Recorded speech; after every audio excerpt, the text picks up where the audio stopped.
Hi guys, तो इस video में जिस चीज़ के बारे में बात करने वाले हैं वो हमको फाइंड करने में, वो समझने में, उसका सॉल्यूशन निकालने में हमको 1 साल लग गया। ठीक है, और ये प्रॉब्लम सभी के साथ होता होगा, सभी के साथ। ठीक है, ये ऐसा प्रॉब्लम है जो स्विंग ट्रेडर, जो इंट्राडे ट्रेडर, ठीक है, ये सब सारे ट्रेडर्स के साथ होता है। ठीक है, और इसको कैसे हम लोग सुधार सकते हैं, इसका सॉल्यूशन कैसे हम लोग निकालें, इस चीज़ पे आज बात करेंगे। ठीक है, और जो मैंने 1 साल में सीखा, मतलब जो सीखने में मुझे 1 साल लग गया, 1 साल में तक प्रॉब्लम हुआ, फिर लास्ट में अभी 3-4 मंथ पहले ही मैंने इस चीज़ का सॉल्यूशन निकाला एनालाइज करने के बाद, और ये आपको हम शेयर करने भी जा रहे हैं। ठीक है, तो इस वीडियो में आपको थोड़ा सा दिमाग लगाना होगा। ठीक है, आपको थोड़ा सा ध्यान देना होगा, बहुत ज़्यादा। ठीक है, और इस पे ध्यान देंगे तभी आपको समझ में आएगा, नहीं तो नहीं आएगा। ठीक है, तो अभी अगर आपके पास टाइम नहीं हो तो बाद में देख लीजिएगा, लेकिन जब भी देखिएगा तो ध्यान से देखिएगा क्योंकि थोड़ा सा डिटेल में होने वाला है। ठीक है,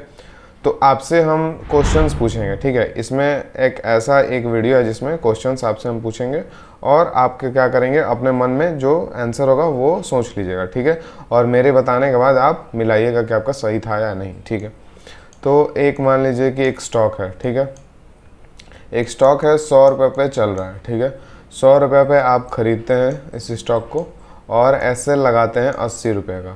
ठीक है, एसएल जो लगाते हैं वो 80 रुपये का, और आपका टारगेट होता है 150 रुपीज़। ठीक है, आपका टारगेट 150 आपने बाई किया था 100 पे और आपका एसएल 80 पे। ठीक है, अब मान लीजिए इसमें हम आपसे कंडीशन पूछेंगे। ठीक है, और सारे कंडीशन पे हम लोग बात करेंगे। यहाँ से मान लीजिए कि मार्केट गया, ठीक है, और 140 तक, यहाँ से 140 तक जाके उसके बाद रिवर्स, मान लीजिए 140 तक गया। ठीक है, तो एक कंडीशन आपको देते हैं कि मार्केट जैसे निफ्टी ऐसे चल रहा है। ठीक है, ऐसे निफ्टी चल रहा है, एक ट्रेंड लाइन को सपोर्ट कर रहा है। ठीक है, जब आप 100 पे खरीदें, ध्यान से देखिएगा, जब आप 100 पे खरीदें तो निफ्टी यहाँ पे था, रिवर्सल ले रहा था। ठीक है, निफ्टी यहाँ कहीं बीच में था। ठीक है, ऐसे निफ्टी मूव कर रहा था, जैसे एक चैनल में मूव कर रहा है निफ्टी, तो उस चैनल के नीचे सपोर्ट लेके और फिर यहाँ से सपोर्ट लेके ऊपर जा रहा था, इधर कहीं बीच में नहीं तो इधर साइड में कहीं था। ठीक है, और आपने 100 पे बाई किया। ठीक है, अब मार्केट जब 140 पे गया तो निफ्टी यहाँ पे आके काफ़ी अच्छा, यहाँ पे क्या बोलते हैं, कैंडल बनाया था। ठीक है, लेकिन वो एग्जैक्ट रेजिस्टेंस पे था। ठीक है, जो भी चैनल मूव कर रहा था वो उस चैनल के एग्जैक्ट रेजिस्टेंस पे था। ठीक है, ये पहले स्विंग ट्रेडिंग का बात कर रहे हैं, इंट्राडे में बात करेंगे। ठीक है, तो एग्जैक्ट यहाँ पे जब रेजिस्टेंस पे था तो, और आपका जो टारगेट था वो 10 रुपये दूर था। ठीक है, 10 रुपये, तो आप 140 पे बेच के निकल जाते हैं। ठीक है, या आप क्या करते हैं कि आप वेट करते हैं कि जो मेरा टारगेट है उस टारगेट को अचीव हो जाने दो। ठीक है, और उसके बाद हम निकलेंगे। ये क्वेश्चन है मेरा, आप सोचिए। ठीक है, आंसर सोच लिए होंगे, पॉज कर लीजिएगा, आंसर सोच लिए होंगे। अब हम बताते हैं, देखिए अब क्या हुआ। अगले दिन मान लेते हैं कि आप बोलेंगे कि हाँ भाई मेरा जो टारगेट है फिक्स्ड है। ठीक है, और बिना टारगेट लिए हम जाने नहीं वाले। ठीक है, लेके जाएंगे तो टारगेट लेके जाएंगे। ठीक है, ऐसे हम जाके स्टॉप लॉस हिट करा लेंगे। ठीक है, ये आपका कंडीशन रहता है, ये आपका थिंकिंग रहता है। ठीक है, ये सॉल्यूशन एक रहता है। ठीक है, तो इसमें क्या होता है, यहाँ से मार्केट एग्जैक्ट रेजिस्टेंस पे था। ठीक है, यहाँ से तोड़ भी सकता था, लेकिन अगले दिन यहाँ से रिवर्स करना स्टार्ट हो गया मार्केट, और 140 से तुरंत आया 120 पे और आपका एसएल हिट कर गया। ठीक है, ऐसे ही है, जब क्योंकि रिवर्स कर गया मार्केट पूरा निफ्टी, आपका एसएल हिट हो गया। ठीक है, तो पहला कंडीशन में आपका एसएल गया। ठीक है, तो आपको इसमें क्या होगा, देखिए इसमें अफसोस होगा। ठीक है, अफसोस होगा कि यार 140 तक हमको मिल चुका था लेकिन हम लोग बेच दिए, क्यों नहीं बेचे, वहाँ तक हम होल्ड क्यों कर लिए। ठीक है, ये सब सारी चीज़ें आपके दिमाग में आने लगेंगी और आपको अफसोस होगा। ठीक है, सेकंड चीज़ आप क्या करते हैं कि आप एसएल को, ये कंडीशन क्या होता है, जब 140 तक जाता है ना तो आप क्या करते हैं, एसएल को आप अपने बाइंग पोजिशन पर ले आते हैं। ठीक है, मतलब आप एसएल यहाँ पर ले आते हैं। ठीक है, एसएल को यहाँ पे लाते हैं। ठीक है, अब क्या होता है कि मार्केट रिवर्स करता है तो आपका जो एसएल है, मतलब आप कोस्ट टू कोस्ट में निकल जाते हैं। ठीक है, कोस्ट टू कोस्ट में निकल जाते हैं। ठीक है, अब यहाँ से मार्केट आपका 100 पे आके एसएल हिट करता है, ट्रेलिंग स्टॉप लॉस, और 90 तक आने के बाद फिर से ये रिवर्स कर जाता है, 150 तक चला जाता है, ठीक है। मान लेते हैं, ये कंडीशन पे नहीं है लेकिन मान लेते हैं, ठीक है। तो यहाँ पे भी अफसोस होगा आपको, ठीक है। ये दूसरा चीज़, ठीक है। फर्स्ट केस में अफसोस हुआ, ठीक है, फर्स्ट केस में अफसोस हुआ क्योंकि एसएल गया आपका। सेकंड केस में अफसोस हुआ क्योंकि ट्रेलिंग एसएल गया आपका, ठीक है, अफसोस हुआ, ठीक है। अब तीसरा में आ जाते हैं, देखिए मान लीजिए यहाँ से 100 पे आप खरीदे थे, ठीक है, और यहाँ पे 150 पे आपका जो टारगेट था, ठीक है, और यहाँ से आप खरीदे, मार्केट 140 तक गया और यहाँ से रिवर्स करना स्टार्ट कर चुका था, ठीक है। अब आपका स्टॉप लॉस 80 पे था, ठीक है। अब ये दो चीज़ें हो गई, ठीक है। अब तीसरा चीज़, दोनों में अफसोस होगा आपको। तीसरा चीज़, यहाँ पे कुछ लोग होंगे वो बोलेंगे कि हम बुक कर लेंगे, ठीक है, बुक कर लीजिए, ठीक है, बुक कर लेंगे, आप प्रॉफिट में रहेंगे, ठीक है। ये कंडीशन हुआ। अब मेरा क्वेश्चन है आपसे कि नेक्स्ट क्वेश्चन है आपसे कि कुछ लोग बोलते हैं कि टारगेट और एसएल को फिक्स्ड कर दो, ठीक है, टारगेट और एक्सेल को फिक्स्ड कर दो, ठीक है। या तो मेरा एसएल हिट होगा या तो टारगेट हिट होगा, ठीक है। ये मैक्सिमम लोग कहते हैं, यूट्यूब पे, इंस्टाग्राम पे, कहीं पे देख लीजिए, बड़े बड़े इन्फ्लुएंसर्स भी कहते हैं, ठीक है। और हम लोग ऐसे ही आंख बंद करके उसको मान लिए हैं, ठीक है, ऐसे ही आंख बंद करके हम लोग फॉलो कर रहे हैं, ठीक है। एक बार हम सवाल नहीं पूछे हैं, ठीक है, एक बार भी हम लोग सवाल नहीं पूछे हैं कि ऐसा क्यों करना है, ठीक है, मतलब हम लोग को ऐसा क्यों करना है, क्यों करना है, ठीक है, क्यों हम लोग को एसएल और टारगेट को फिक्स्ड रखना है, ठीक है। तो एक चीज़ आपसे पूछते हैं, एसएल हंटिंग के बारे में आप सुने होंगे।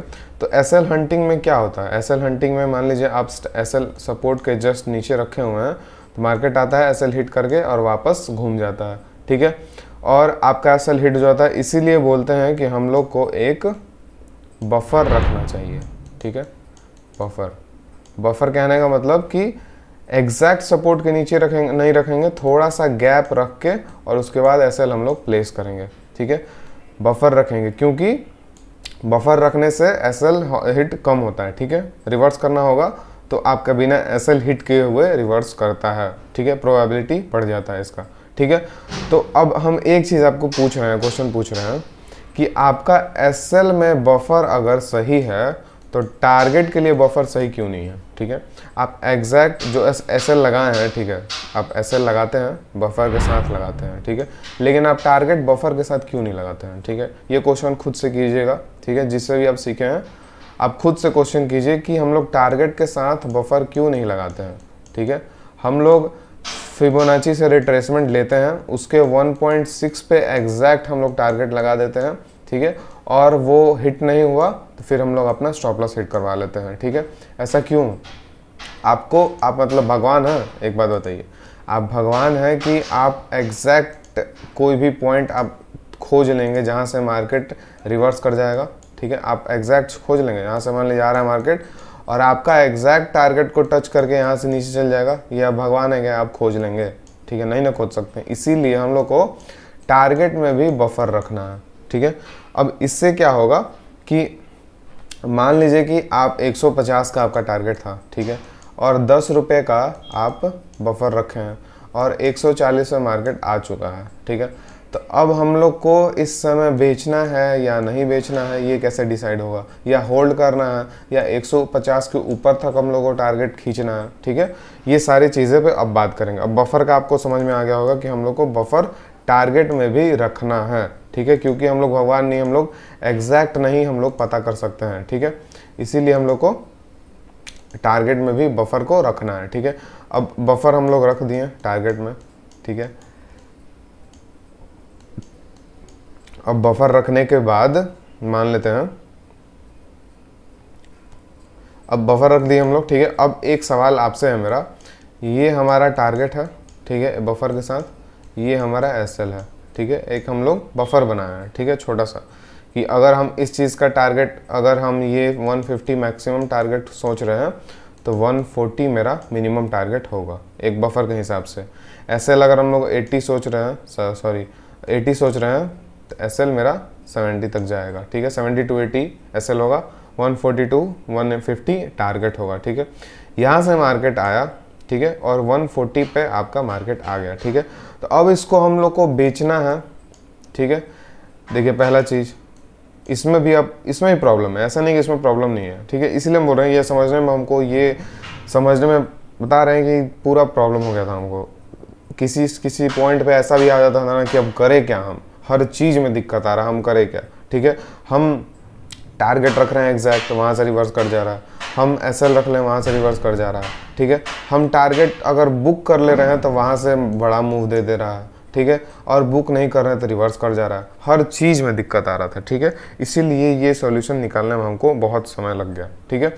और इस वीडियो को अगर आप, इस वीडियो से कुछ भी वैल्यू मिलेगा ना, तो जो भी प्रॉब्लम्स आपको हो रहे हैं या किसी को भी हो रहा होगा तो उनको भी बताइए कि हाँ ऐसा वीडियो है, देखना ज़रूरी है, ठीक है। और आपको पसंद आएगा तो लाइक भी कीजिएगा, ठीक है। तो यहाँ से हम लोग को बेचना कब है और वेट कब करना है, इस पर बात करते हैं। मान लीजिए ये आप बुक कर लिए, ठीक है, 140 बुक कर लिए। अब बुक करने के बाद यहाँ से मार्केट अगेन अगले दिन से क्या हुआ, बहुत बड़ा रैली देने लगा, ठीक है, रैली देने लगा बहुत ज़बरदस्त। अब आपको फिर यहाँ पे भी अफसोस होगा, ठीक है। देखिए मार्केट में अफसोस तो कर रहा ही नहीं है, ठीक है।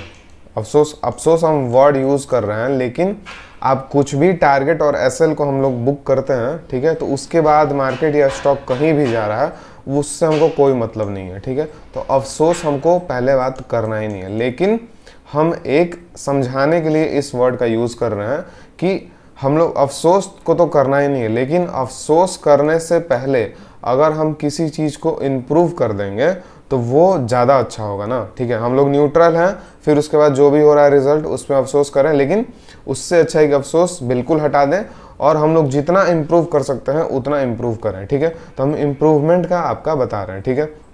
अब यहाँ से हम लोग को बेचना कब है, मान लीजिए हम बताएंगे हाँ बुक कर लिए और यहाँ से मार्केट चला गया, ठीक है। दूसरा क्या बोला कि मार्केट 140 तक आया था, ठीक है, तो वो हम सोचे कि 150 तक का तो टारगेट हम लेके जाएंगे ही जाएंगे, ठीक है। अब हम वेट करेंगे 150 तक का, 150 आया ही नहीं है, फिर यहाँ से रिवर्स कर गया। अब फिर हमको यहाँ पे भी अफसोस होगा, ठीक है। तो हम लोग इस चीज़ को सुधारें कैसे, ठीक है, ये मेन पॉइंट है। तो अब हम मेन पॉइंट पे आते हैं कि हम लोग इसको सुधारें कैसे। और देखिए प्रॉब्लम सारा समझ में आ गया आपको, ठीक है, प्रॉब्लम समझ में आ गया, बफर बता दिए आपको, ठीक है, कि हाँ एक प्रॉब्लम का सॉल्यूशन है बफर, टारगेट को बफर में रखना है, ठीक है, थोड़ा सा रेंज बना कर रखना है टारगेट भी, ठीक है। अब हम लोग बेचना है कि खरीदना है, ये आपको समझाते हैं। देखिए मान लीजिए निफ्टी यहाँ पे ऐसे मूव कर रहा था, ठीक है, और सेम एग्जांपल हम लोग लेते हैं, चैनल मूव कर रहा था, चैनल के इधर कहीं आप खरीदे थे 100 रुपये पे, ठीक है, और 140 तक आपका आया था मार्केट, ठीक है। और आप देख रहे हैं कि आज के दिन में ये एग्जैक्ट रेजिस्टेंस पे आ चुका है, ठीक है, मार्केट एग्जैक्ट रेजिस्टेंस पे आ चुका है, ठीक है। या निफ्टी यहाँ से मूव करके फिर यहाँ भी आया था, ठीक है, तो यहाँ पे मार्केट एग्जैक्ट रेजिस्टेंस पे आ चुका है, ठीक है। अब आप देखेंगे थोड़ा सा ब्रॉडर मार्केट को, ठीक है, कि हाँ अब देखेंगे हम लाइव, मतलब आप समझा रहे हैं कि देखिए अब देखेंगे ग्लोबल मार्केट ख़राब है, इन्फ्लेशन बढ़ रहा है, वो भी ख़राब हुआ मार्केट के लिए। फिर से जो निफ्टी का जो रेजिस्टेंस है वो काफ़ी स्ट्रॉन्ग है, तो वो भी सेंटिमेंट ख़राब है, ठीक है। पूरा मार्केट का सेंटिमेंट ही ख़राब है, ठीक है। और पूरा मार्केट का सेंटिमेंट ख़राब होने के बाद आपको 40% का रिटर्न मिल रहा है किसी स्टॉक में, तो आप 10 रुपये के लिए मर रहे हैं, सोचिए थोड़ा सा, ठीक है, आप 10 रुपये के लिए मर रहे हैं।